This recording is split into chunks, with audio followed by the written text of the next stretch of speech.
Get ready to move the conversation forward. This ain't your granddad's news and comment show. This is I Doubt It Podcast with Brittany Page and Jesse Dollemore.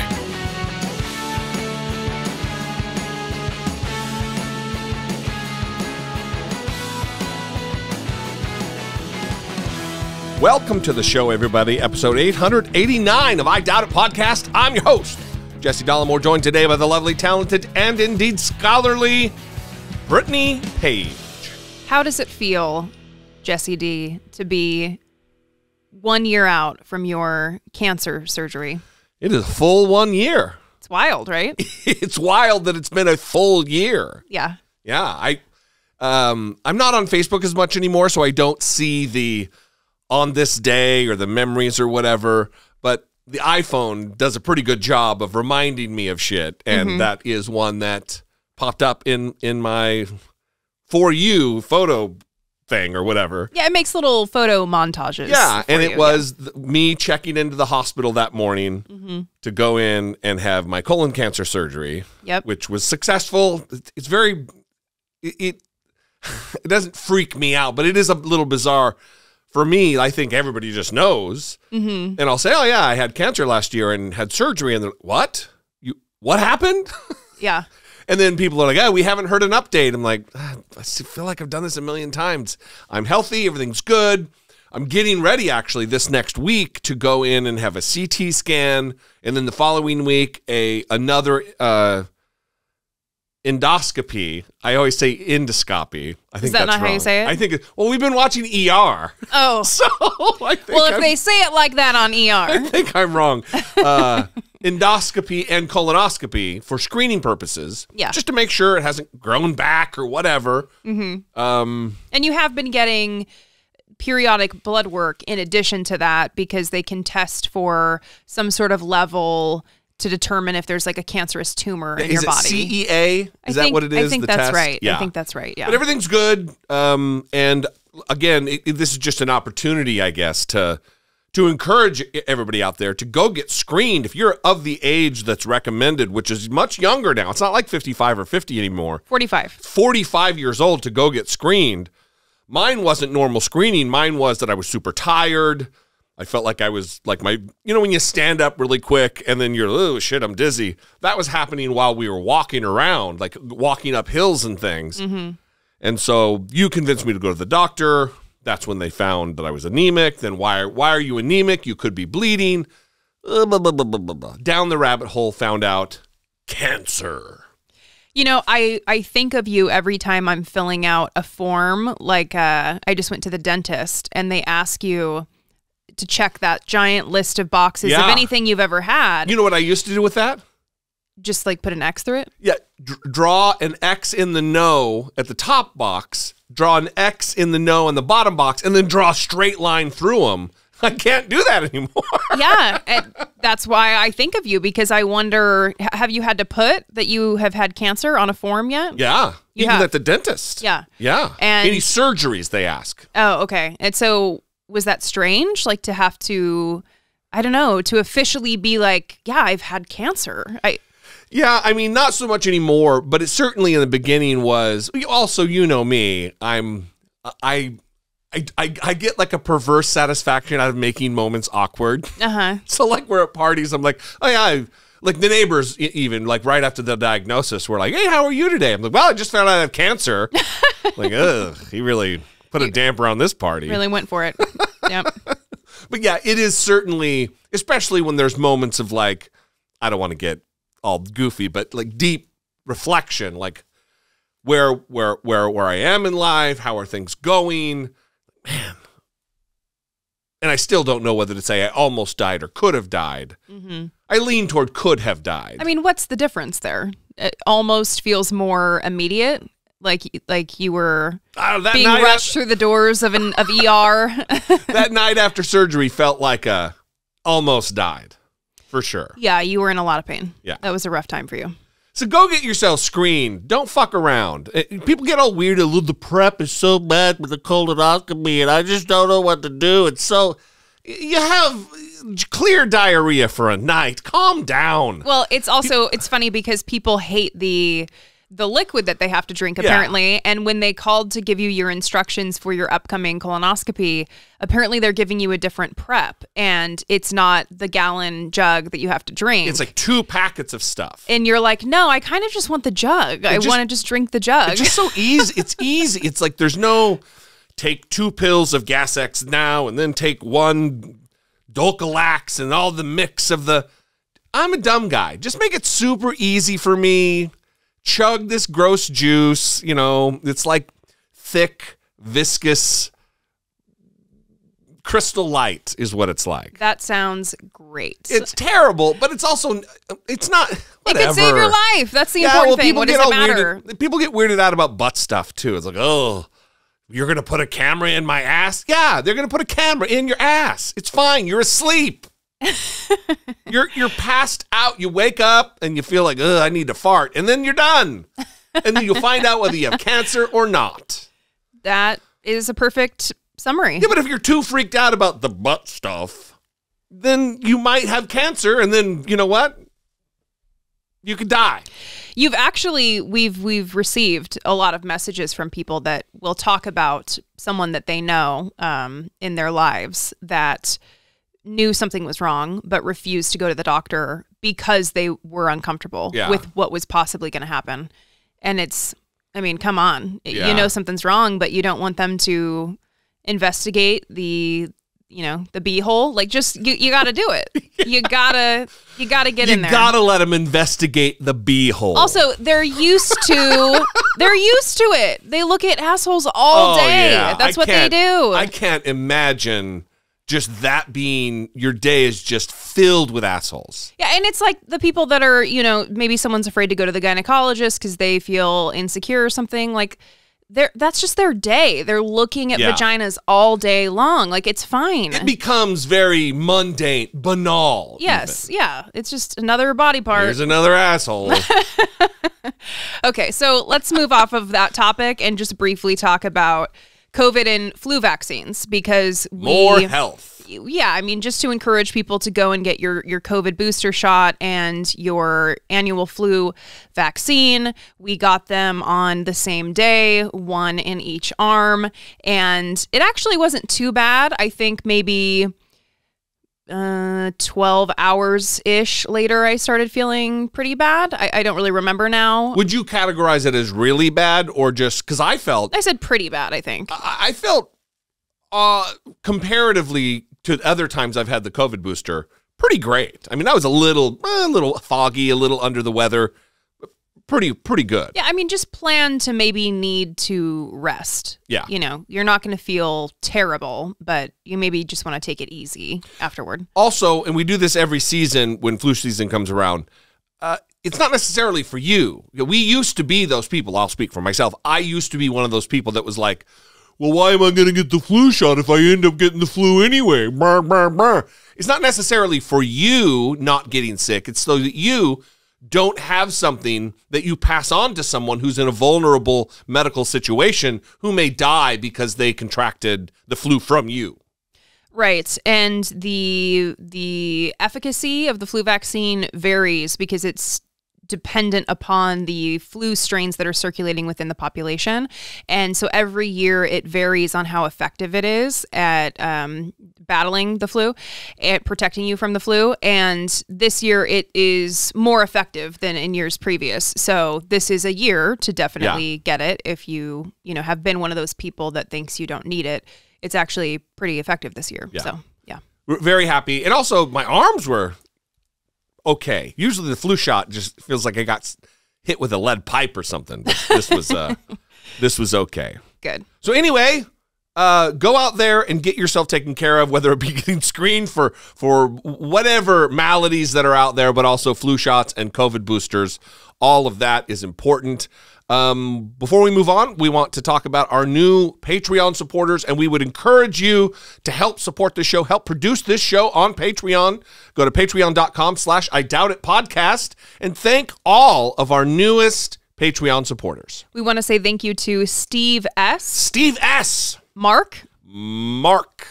Douglas J. Douglas J. Longtime listener, longtime supporter, Douglas J. Ray K. Ray K. David E. David E. Bob S. Bob S. Nick P. Nick P. And Carol. And Carol. Did you do that on purpose or just ended that way? It just happened to roll out that way. That's great. Thank you all for your loyalty to the show, to your listenership, to your commitment to supporting the work that we do that we feel is important, moving the conversation forward on an episode-by-episode basis. The other thing that we would ask is if you have a question, if you have a comment, if you want to contribute to this conversation, you can leave a voicemail at 657-464-7609. And, of course, you can email a voice memo from your smartphone to idoubt@dollemore.com. Now, speaking of that, we do have some listener communication. Let's go to Tommy in Wisconsin. Hey, baby birds. It's Tommy in Wisconsin. Been following your show for almost 3 years now. And forgive me, I don't get a chance to listen to every show, but I've listened to a lot. And go ahead and choose not to answer this question, and that is perfectly fine. But I know you both grew up in very right-wing Republican households, hashtag raised by wolves. But if you don't mind me asking, what was, the final straw which pushed you guys from being, indoctrinated right-wingers or whatever you want to call it to becoming, progressive to, independent, whatever, progressives, I guess. If you want to answer that, I'd love to hear it. If you do want to decline to answer that, I completely understand. Thanks.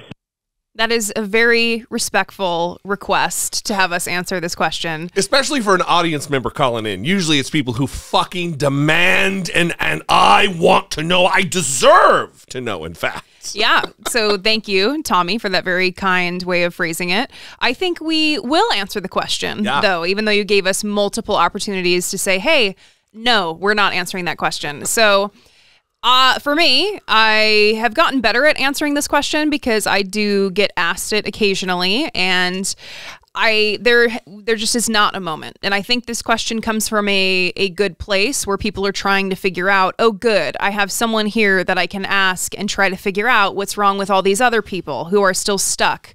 And so how did this person get unstuck?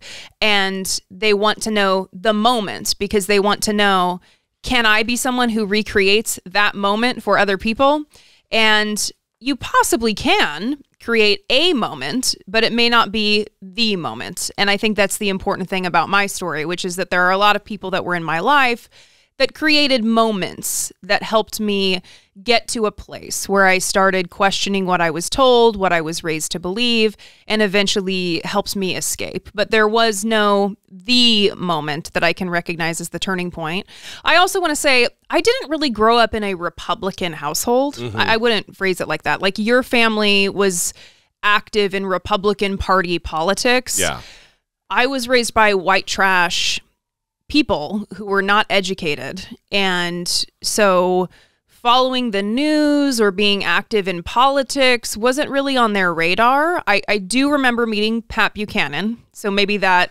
Well, I think that was animated by racial hatred. And he was, yeah, in that crowd, or at least supported by that crowd. Yeah, and so that was the primary driver. I mean, anything that they were politically active or politically involved in was related to racism. It wasn't necessarily about anything else. And I mean that very literally. It wasn't about anything else, just racism. So saying the Republican thing, I don't know, maybe it was easier for me to become a progressive when I started learning about politics in high school.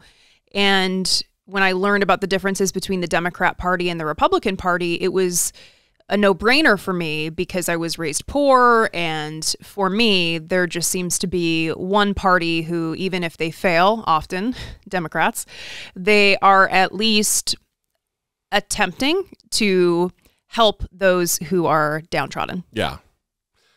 Yeah, so Tommy, my answer is again, it's similar to it starts similar to yours relative to the fact that there was no inciting incident. There's not one single eureka moment where a light bulb goes off. It's like, oh shit, I'm on the wrong side.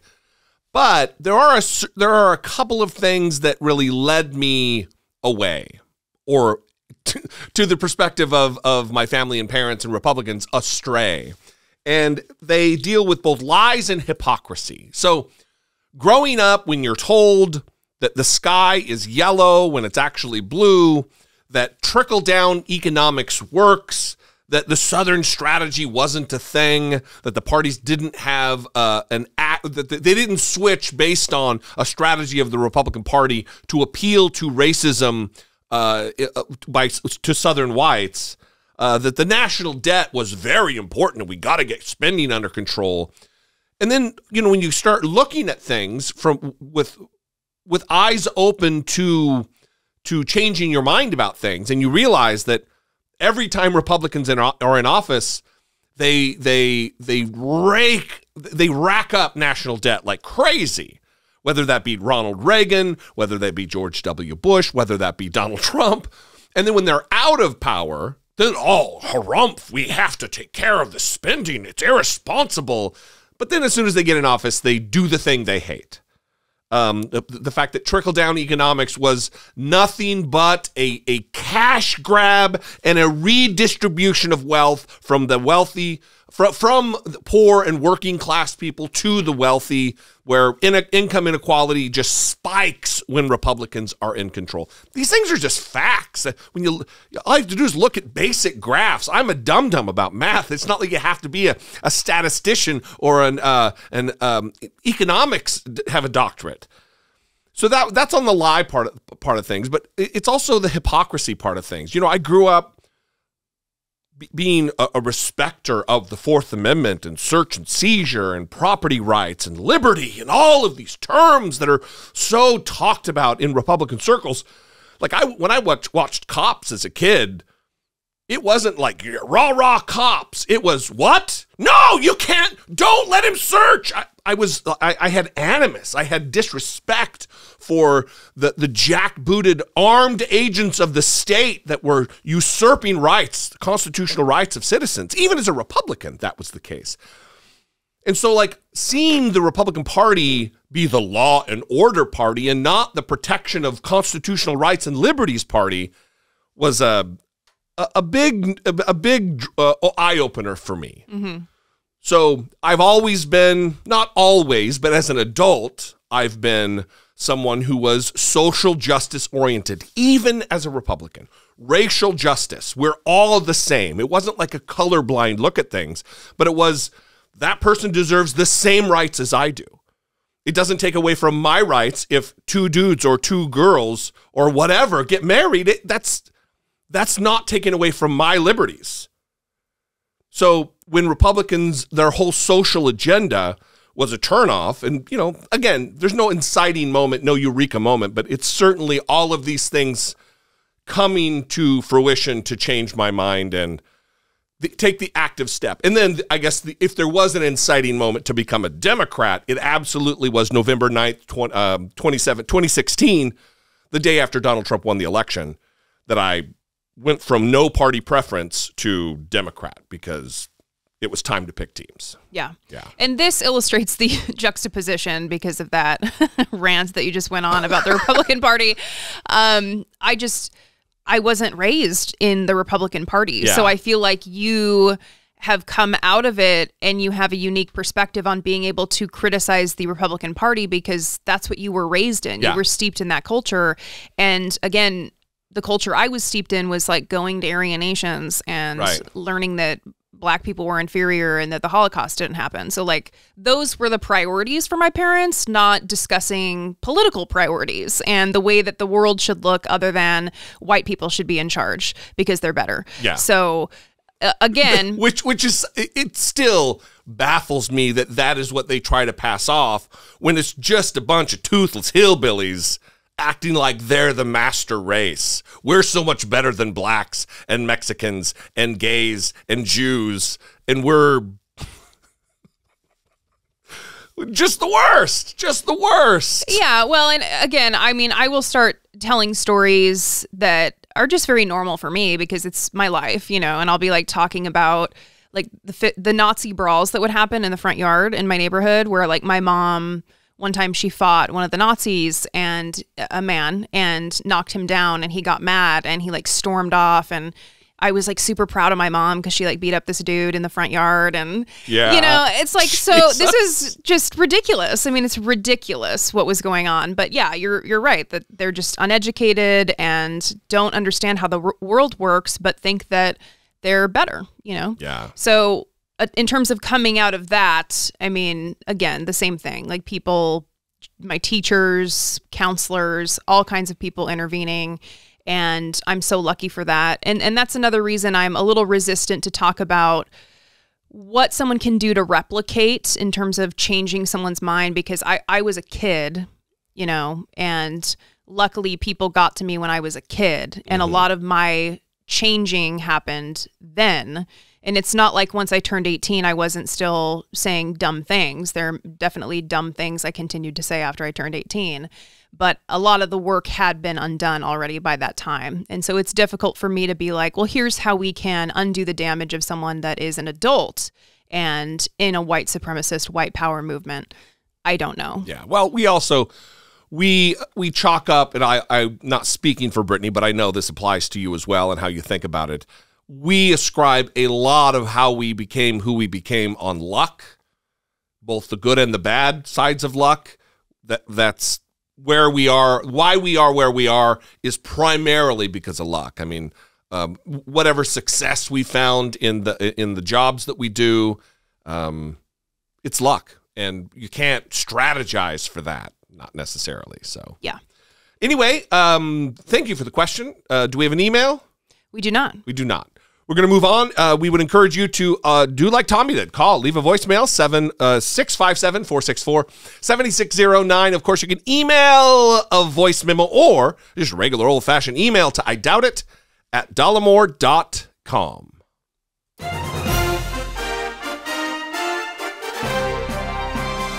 Dollemocracy. Facing down pessimistic politics with realistic optimism.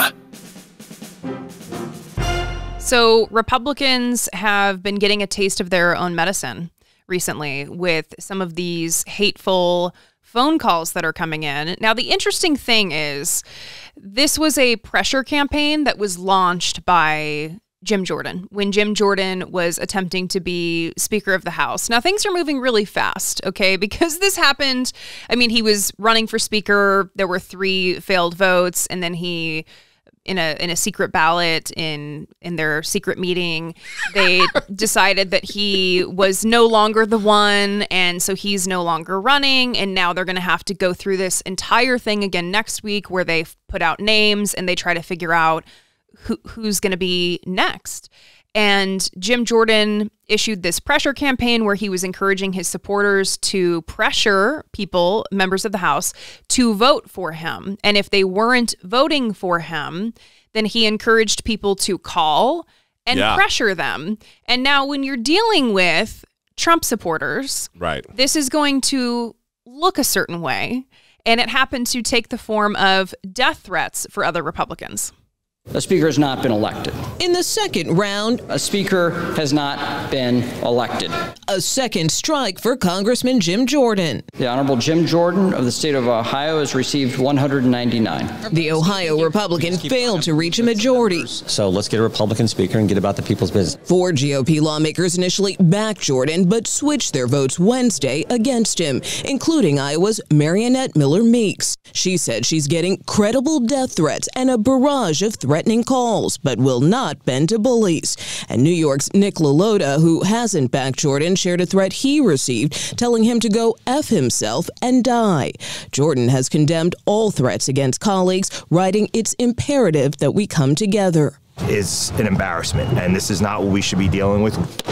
There's a growing push from both sides of the aisle to potentially expand the powers of interim Speaker Patrick McHenry so the House can resume legislative business. There is not consensus, clearly, on who the next speaker should be. And so in the immediate, we need to get back to work. We need to allow Patrick McHenry to do the job as Speaker pro tem with the authority to govern. What do you say to those who feel that's just kicking the can down the road?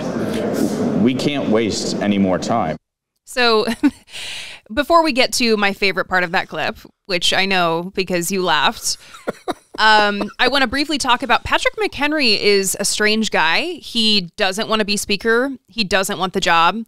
And he also doesn't want it temporarily now. He's like pressuring them to figure this out because he doesn't think it's constitutional that he is unelected and acting as Speaker of the House. If you don't know who Patrick McHenry is, he's the little guy, I believe he was wearing a bow tie, who smashed the gavel down angry when Kevin McCarthy was ousted as Speaker. Yeah. So he's, your run-of-the-mill mainstream Republican, still a radical, but not a Jim Jordan, Matt Gaetz style MAGA Republican. Obviously not power hungry either. Right. Yeah, he's actually maybe someone you want in power, except for he has terrible views. Right, so no, but like his disposition is one that you would want. But my favorite part of this clip is the way that reporters handle things like death threats, because she said it in such a professional way. To go F himself and die. To go F himself and die. Oh my God. I love it. Go F himself and die. It's going to be a new drop, so thank you for that. And it reminds me of the death threats that we sometimes receive, and we will oftentimes put them out there for public consumption, just so people know what it's like to be a person thinking out loud on the internet, talking about politics online, and you get death threats. It's kind of a normal thing now. I know it's not normal, but it's so routine that it feels like a normal part of the job at this point. And people will always say, "Why are you guys putting this on the air? Why don't you call the police?" Right. And number one, we wouldn't be telling people when we're calling the police. Right. In fact, there's currently an open investigation, and we've been told not to talk about that specifically. So we would never... with both Metropolitan DC Police, but also in coordination with the FBI. Yeah, so we would never play something and then be like, "Oh, hey guys, by the way, there's an open investigation about this. Can you help with the investigation?" Like we're going to take care of it. We're going to take care of it. We definitely think about our heads getting hammered. That's something that we get concerned about. I don't want to end up like Paul Pelosi wearing a hat all the time to cover up whatever hammer wound I have. Yeah, we're taking these things into consideration. Yes. So don't think we're just being flippant about it. But listen, you got to lean in and laugh, I guess, is what I'm trying to say. Well, also, there's a difference between credible threats and non-credible threats. Yeah. And, I'm not going to go into detail about what we consider credible, but not every threat we get is credible. In fact, not every harassment that we get, which is way more than threats, sometimes we'll play harassment and people are like, "Why don't you call the cops about that?" I'm like, because they didn't break the law. They're just being an asshole. There's no law against being a prick. Yeah, exactly. Okay. Speaking of pricks. That's a great segue. Yes. I called Chip Roy. I called myself the Segway Queen one time in a video. I think you are the Segway King. That was very good. So Manu Raju, where Manu Raju stands, we keep talking about that. He is a Hill reporter for CNN, and he was there after the closed door vote that officially removed Jim Jordan from being in the running for Speaker. And as the Republicans were coming out, he started interviewing them. And I love how reporters are really just getting in there with the Republicans right now. Tenacious. Absolutely, because Republicans keep trying to blame Democrats. Yeah. And you'll see in this clip that reporters right now, like Manu Raju, are just not letting that happen. the candidate now? You think I'm going to start positing that? I'll tell you what, I'll pick somebody I definitely don't want to be speaker, and I'll mention that name. Why is it so hard for the GOP to get their act together here? Look, I've answered this before. You can agree or you can disagree. We have our Democratic colleagues will not work with us on a single thing to secure the border. Not one thing. You're the ones who can't get behind a candidate here. No, hold on. So what we're doing is we're having a debate among the 221 who are willing to actually have a debate about the things our people care about. And some of that spills out in public. And you know what? It's a hell of a lot better than having a decision made by the Kremlin and foisted upon you. We are laying this all out in public view, and the American people can see it. It is the sausage getting made. It's the worst system except for all the others. You think this looks good? Look, having the American people be able to see how we're wrestling with the tough decisions and what we're trying to do and doing it with intensity and doing it because we care about this country. I mean, God bless all of these people who put their names forward. All of the stuff that we're wrestling with, because it's a hell of a lot better than the way the rest of the world has always done it. God bless. What is so great about this is, one, Chip Roy, if you don't know, is Ted Cruz's former chief of staff. So he's in Congress now, but he is the worst of the worst of the worst of the worst of the worst of the fucking worst. And he's trying to act like this is the way it always works all the time with all political parties. Every time you elect a speaker, that's just not the case. Kevin McCarthy, 15 rounds of votes to become speaker. Then Jim Jordan, not speaker. Steve Scalise, not speaker. All of this is not normal. It is not just the way things operate. It's the best system we have. It's the worst system except for all the others, or whatever nonsense quote that he stole from someone there. This is dysfunction. And when he wasn't allowed to blame the Democrats, which is what he tried to do, he pivoted to all that other nonsense about pulling back the curtain and letting all of America see our passion. It's fucking dysfunctional, and it's chaos dipshit. Yeah, and it's fundamentally what they have brought on themselves. Yes. By amplifying the worst members of their party and refusing to rein in the MAGA Republicans. And so now you have given them so much power. You've given power to the election deniers. 2/3 of the Republican Party believes the election was stolen. So like voters, people who vote. And when you have numbers like that, you're naturally going to have people like Jim Jordan, who before the third vote was taken in the House, denied the election again. Yeah. He was asked, do you believe the election was stolen? And he said there were a lot of irregularities. He still is saying that the election was stolen. And even though he didn't become Speaker of the House, he still got a lot of votes from his Republican colleagues. Right. So they can try to act like, well, this was avoided. We didn't actually have Jim Jordan become Speaker of the House, but you still have a problem in your Republican Party. And sometimes they're able to admit it, like when Kevin McCarthy actually used the phrase that they are in a very bad position as a party. What history will look at, the crazy eights led by Gates, the amount of damage they have done to this party and to this country is insurmountable. I've never seen this amount of damage done to just a few people for their own personalities, for their own fear of what's going through. And really, it's astonishing to me. And we are in a very bad position as a party, one that has won the majority, one that America has entrusted us with, that a simple 8 people have put us in this place. I love the reporting on Kevin McCarthy that's coming out, that he still has his name up as Speaker of the House, and he still has his name up as Speaker of the House, like on the actual government website. And there was some reporting on CNN that some people believe he was trying to undermine Jim Jordan because he wants to hang on to like having his name up as Speaker of the House. So who knows with Kevin McCarthy? I mean, at one time he's blaming the Democrats, at another time he's saying that the party is a mess, the Republican Party is a mess. So you just can't trust him fundamentally. I mean, obviously, but yeah. I wanted to say, for clarification's sake, when he's talking about the crazy eights and this group of 8, he's talking about Andy Biggs, the guy who looks like the out-of-work magician from Arizona, Ken Buck of Colorado, Tim Burchett of Tennessee, Tim But did I say Burchett. Andy Biggs? I meant Eli Crane is the out-of-work magician. Andy Biggs, also of Arizona. And then Matt Gaetz, Bob Good, and Nancy Mace. Those are the 8 that he's talking about who spearheaded his removal as Speaker of the House. The other thing you've heard this week a lot is how wildly popular. He's the most popular member of Congress, talking about Jim Jordan. I've heard this multiple times from many different people, and it really tells you the all-out propaganda campaign that was put behind trying to get him elected, because he's not popular with his colleagues. They have his number. They know who he is, that he's a radical do-nothing. I mean, 16 years in Congress, he's passed 0 bills.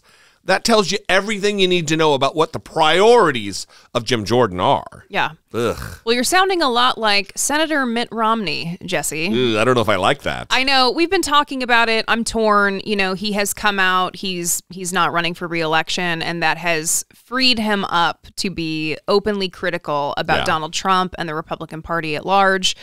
Of course, he's not going far enough, in my view, but you know, I guess it's still good, you know, as long as you're not running, you're able to criticize the Republican Party and Donald Trump. That's great.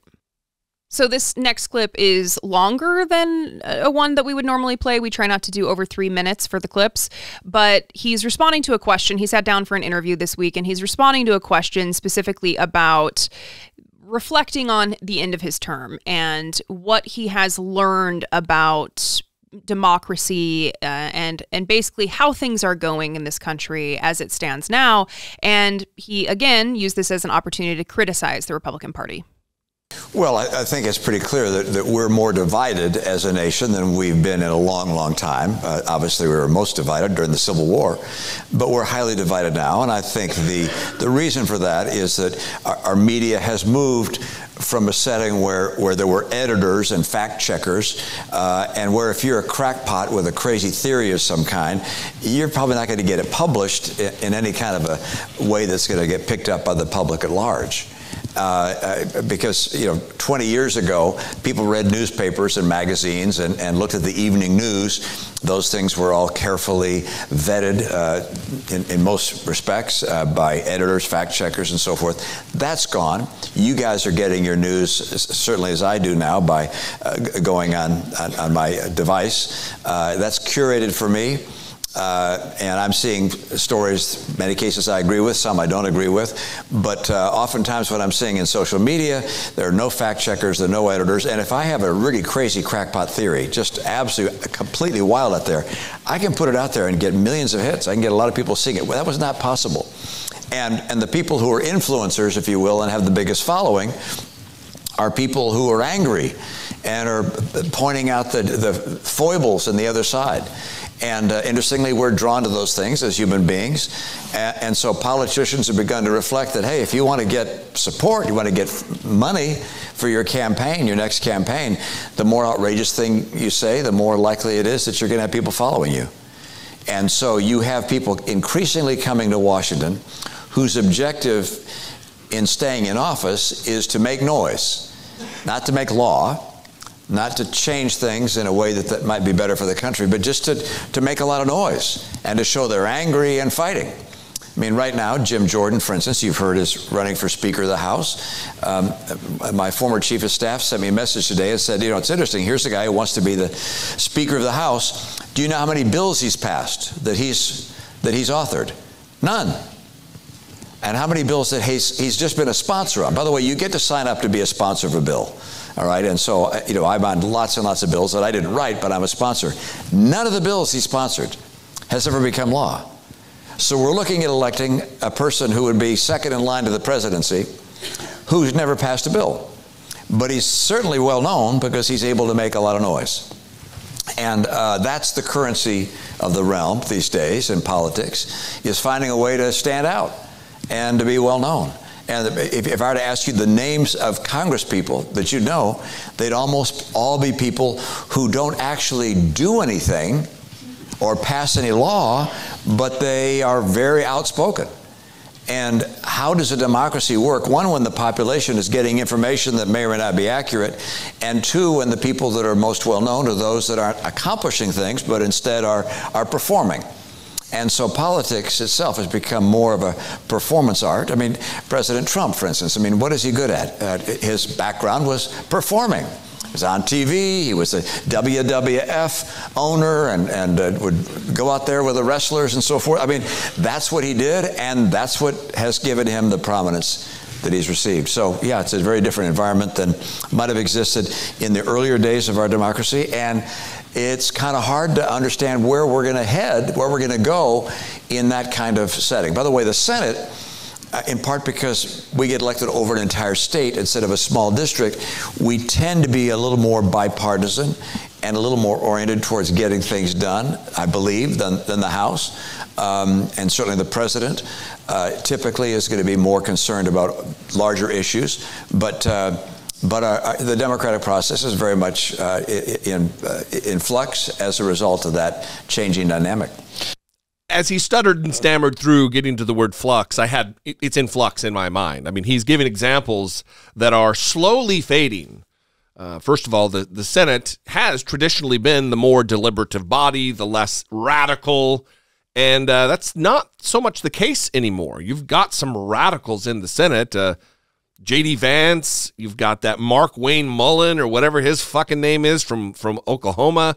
You do have some House-like figures in the Senate, and it is much to the detriment of our democracy and to progress moving forward. A lot of this is, like he said, I mean, he nailed it. It is based on the internet that now news is being delivered in an algorithmic way. It's where facts aren't prized. People are getting their news from idiots like Stu Peters, radicals who do find themselves. They build large audiences. I don't know how big his audience is. A lot of people probably don't even know who he is. But, it's a problem. And it's going to take a lot of people who are responsible. I mean, he did just say, when the president usually is very blah, blah, blah, having just talked about Donald Trump. It is in flux. And because of that, it means it's changing. It means we can also shift it back into a more workable situation. But it's great that now that you're not running, you're starting to talk more openly, Mitt Romney. We appreciate it. Yeah, well, and that's the frustrating thing. I mean, because it's not as though Mitt Romney just discovered this about Donald Trump or about Jim Jordan or about any of the people that he's thinking of as he's talking about them and not naming them now. He knows who and what these people are, and he still endorsed Donald Trump the first time. Yeah. He accepted Donald Trump's endorsement of his campaign in 2018. Yeah. And so he is he also rushed to Trump Tower to try to become Secretary of State under Donald Trump. Yeah, so he is part of the problem. And even now, failing to really name names and talk about, for example, the media organizations that are complicit in what he's referencing. Newsmax, Fox News, the outlets that are doing the things that he's talking about, he should name them. And he should go above and beyond just talking about Jim Jordan being a problem. He should name the other people that are there just to get attention, just to be loud, who aren't actually doing anything that benefits people. And I think it's important for all of us to kind of take a step back and think about who are the people that we like as politicians. Do we like them because they are loud and funny or interesting, or do we like them because they're actually doing important things? And it's tough to follow, what the politicians are actually doing, like what legislation they're actually working on. What are they actually doing? Yeah, for sure. But that is important to know and not just follow people for their personalities or their cool tweets, And I'm not low key trying to shit on someone right now. Like, I'm not thinking of AOC as I talk. I think AOC is good at everything. Yeah, she's good at being on social media. She's good at connecting with her audience. And she's also good at delivering for the people. So I just think it's important that we don't become like the other party. Yeah, I took this almost as a challenge to myself to look into people that I admire and see if they are just in there for the clout and the clicks. like I would assume that someone that I admire very much, Jamie Raskin, is actually a hard fucking working guy who gets shit done, but also is eloquent and ends up in clips online because of the fact that he can communicate so well. But it's a challenge to me, and I would expect it to be a challenge to the audience to start digging a little deeper and find out who's who. Yeah, and if we're doing challenges, let's add on diversifying your media consumption and ensuring that you are supporting independent media. You are lifting up the voices of people that you do like. We're seeing Twitter crumble before our eyes, and that was such an important way for people to get their work out there. And so, if you do follow someone who has a smaller YouTube channel or a smaller public profile, amplify their voice. And I'm not even just talking about us. Anyone that you feel like is doing important work, it's important that you like it, comment, share, tell a friend. Those are very important things to do because we don't have the power that those prominent news outlets have. And also hold them accountable. We've for a long time almost 10 years on this show, given the phone number out and encouraged dissent and pushback on the things we say to, there have been times where our opinions shift over time because of influence from the audience, information from the audience, critique from the audience. So all of that is good. So it's not just hook, line, and sinker, accept what you're told. Push back, have a conversation, because it's through that conversation that change is going to come. Absolutely. So the other thing that is changing, segue. Wow. Is guilty pleas. That's absolutely what's changing. In the case of election interference in Georgia, this week, Sidney Powell pleaded guilty. Originally not guilty, but now guilty. Yeah, pleaded guilty, and then soon, very quickly, in fact, the next day, followed by Kenneth Cheesebro, also pleading guilty, taking a deal, and agreeing to testify against Donald Trump and the defense in the case. The second Trump lawyer to flip, pleading guilty today and receiving only probation for cooperating with prosecutors. Part of what makes Ken Chesebro's plea so damaging to the former president is that Chesebro has now admitted that one of the central parts of this scheme to reverse Trump's election loss was not some legal strategy, but in fact was a crime. Mr. Trump's legal team saying tonight that this plea was the result of the state's, quote, looming threat of prison time. And then there's some drama also in that Trump civil fraud case here in New York, and it's something that started with social media. That's right, and it's actually not as bad as it could have been for the former president. The judge in that case handing down a $5,000 fine tonight against Mr. Trump for posting a disparaging photo of the judge's law clerk. Now, he took one down from his social media site after the judge made him, but he kept one up on his campaign website for days. Mr. Trump's attorney saying it was all a big mistake, but the judge found it to be a violation of the order that he imposed weeks ago, warning that further violations could result in potential jail time, Tom. All right, Laura Jarrett for us tonight. Laura, great to see you. So bad news for Donald Trump all around. I am happy that he's being held accountable. I think that the fine is obviously nothing in the scheme of things for Donald Trump. Symbolic more than anything. Yeah, but it does show that he is not going to receive special treatment. And I think it's an important message for someone like Donald Trump in particular to receive, that they're not going to get around this by saying, oh, sorry, we forgot about that, or we didn't know that. Like, no, you don't get any more opportunities. You need to do this right. Yeah, I'm very, what makes me excited, pleased, my spirits buoyed was watching both the sentencing, not the sentencing hearing, the guilty pleas from Sidney Powell and Kenneth Chesebro, because especially in the Kenneth Chesebro, it's Chesebro. Come on, bro, it's Chesebro, because he's pleading guilty and admitting to entering into a conspiracy with Donald Trump. He's saying, yes, this happened. I'm guilty of this. I did this. It was a crime. I am admitting to my part of it and my guilt for it. Entering into a conspiracy with Donald Trump to subvert the 2020 election in the state of Georgia in Fulton County. That is huge, and the ramification and the implications of this are far-reaching, not just for Georgia, but in also Jack Smith's case. So this is an underreported, big-time fucking thing that's happening that we need to continue, and we will continue to follow. Yeah. Well, I know you're thinking there's so many important things going on. There's the Israel and Gaza conflict, war. There is our government is unable to do anything without a Speaker of the House. But I want you to know, and I want you to be reassured, that Governor of Arkansas, Sarah Huckabee Sanders, is here.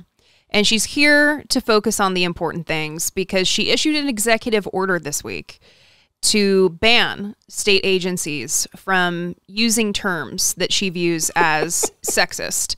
And those phrases would include things like human milk, birth giver, chest feeding.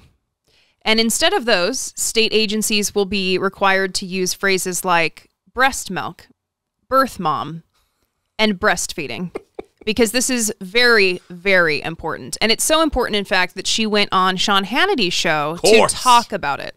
Meanwhile, the left continues to push its radical woke agenda, but Arkansas Governor Sarah Huckabee Sanders, she's fighting back as she is now set to sign an executive order banning woke anti-women words from state government use. She joins us now with more. Great to have you, Governor. How are you? I'm doing great. Thanks for having me on tonight, Sean. All right, let's talk about that. Then I want to get your reaction to the president tonight. Yeah, the idea that we have this just absolute insanity. We are now living in a world where everything is crazy versus what's normal. And the left continues to push this woke agenda, basically trying to erase the differences of women versus men, ignoring all of science and biology, and completely ignoring the fact that women have a unique perspective. Only women can actually give birth, no matter how many different ways they say it. That fact is completely based in science and reality, and we are no longer going to allow them to redefine terms that weaken and frankly demean women here in state government documents and here in the state of Arkansas. I really can't imagine being a person who concerns yourself with this, but of course she's only doing it because it's politically expedient and it's going to get her attention, and she's going to go on Sean Hannity and everyone's going to love it. But, you know, she's acting like there is some crisis of these phrases being used in state agencies. And I think it's a local news outlet in Arkansas, 4029. They actually searched on arkansas.gov. They looked for all of these phrases, and they can only find one phrase, and that was human milk. And it was used on a document that was actually an instructional flyer for new mothers and a training module clarifying that human milk should not automatically be treated as a potentially infectious bodily fluid. So it's just referencing human milk. Right, as opposed to cow's milk, which oftentimes toddlers and babies are fed via bottle. And I heard you say milk, and it reminded me that I'm going to be getting a lot of messages about how I pronounce milk. Well, you also spell milk with an E, so. No, I do not. Well, listen, let me say this very quickly. It's all of the time that Sarah Huckabee Sanders and the government, the governor's office of Arkansas is spending dealing with human milk and chest feeding and whatever other nonsense is time that they're not spending actually governing and making the lives of people from Arkansas better. This is a dereliction of duty, and going on Sean Hannity so he can talk about the radical woke agenda, everybody. We're gonna out the radical woke agenda here on the Hannity show. Ugh, just fucking gross. Well, and a report from the Arkansas Center of Health Improvement has Arkansas at 49th in women's and children's health. There are 45 pregnancy-related deaths per 100,000 births in Arkansas. So there are actual problems if you care about mothers, which is how she's apparently, like, she defines being a woman as someone who births a child, which is very strange.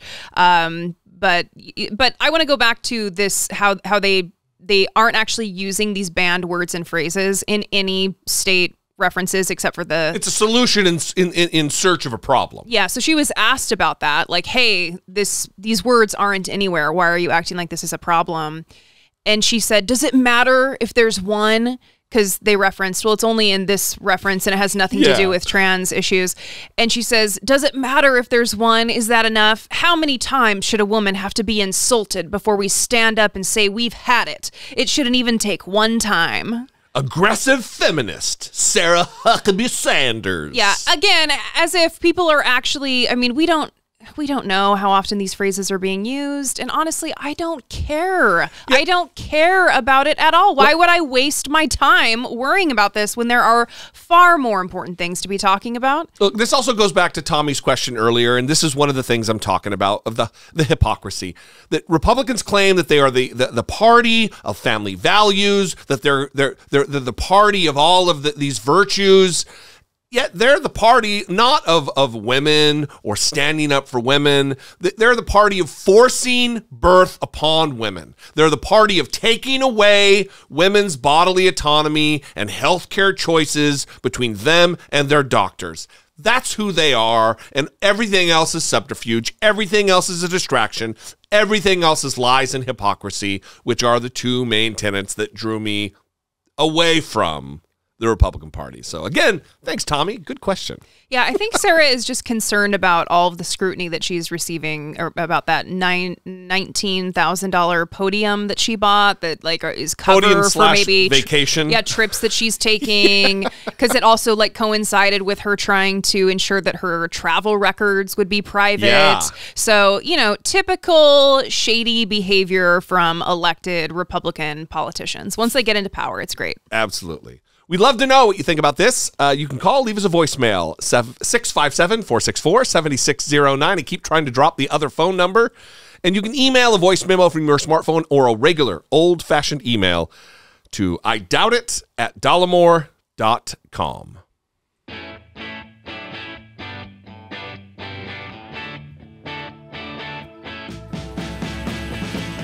Taking care of biz.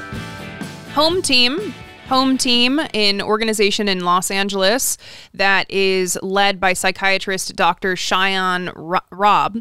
And this is a great organization. I had no idea it existed, but we definitely need more of these types of teams. And what they do is they go out into the population and they look for people who are unhoused, who are experiencing severe mental illness, who are experiencing other issues that need to be addressed. And they find them a place to live, and they also give them treatment at the same time.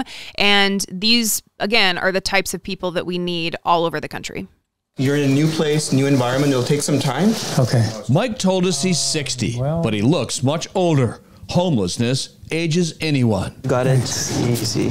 He has spent the last 20 years living outdoors, a gentle, troubled loner hiding in plain sight until now. His first day at this LA care facility. What do you think? Oh, not bad. Yeah. When's the last time you had a bed? I cannot remember. That long? Long time ago, maybe, I don't know, 15 years or something. 15 years. Wow. Mike's Lifeline, a program with LA County's Department of Mental Health called the Home Team. It flips the established treatment route on its head. All right, you guys ready to huddle? Yeah, let's do it. Mark, you got the meds? Yeah. Rather than wait for homeless patients to drift in, psychiatrists like Dr. Cheyenne Robb hit the streets looking for people in need of help. Mike was introduced to me by the home team outreach staff, and they noticed him out in the distance, almost looking like he really needed some help. Almost like he was waiting for you to show up. Almost like he was waiting for us to show up. You have a nice little view. Robb says traditional mental health programs typically fail people struggling with homelessness. But what's your goal? If you're working with severe mental illness and you're working with chronic homelessness, treatment and housing need to be done simultaneously. One thing I always appreciate is the music of Skid Row. It's always popping. Take this city's infamous Skid Row, east of downtown, a landmark of squalor since the late 19th century. Every once in a while, people in interim housing, they make a rapid turn. The bond with the team gets better. They start trusting us. Rab treats his street patients here or wherever they live, even those with no fixed address. People who are homeless can have physical health conditions, mental health conditions, psychosocial needs that if they're not regularly seen, their needs could be neglected for a long time. So how persistent are you? Relentless. We are showing up every day because homelessness can result in an early death. Marla is another client who got help. A bit lost. Lost and living on LA streets the last 5 years. My self-worth wasn't that big, and I really didn't know who I was going to turn to. With help, Marla's moving into sheltered housing on the day we met her. A safe space, and it's all hers. I feel that new promises are going to happen down the road. Mike's found more than just hope with his improved living situation. So we have a special visitor here that wants to say hello. Dr. Rab tracked down Mike's estranged brother, Vikram. I'm glad there are people who are doing this sort of work for you.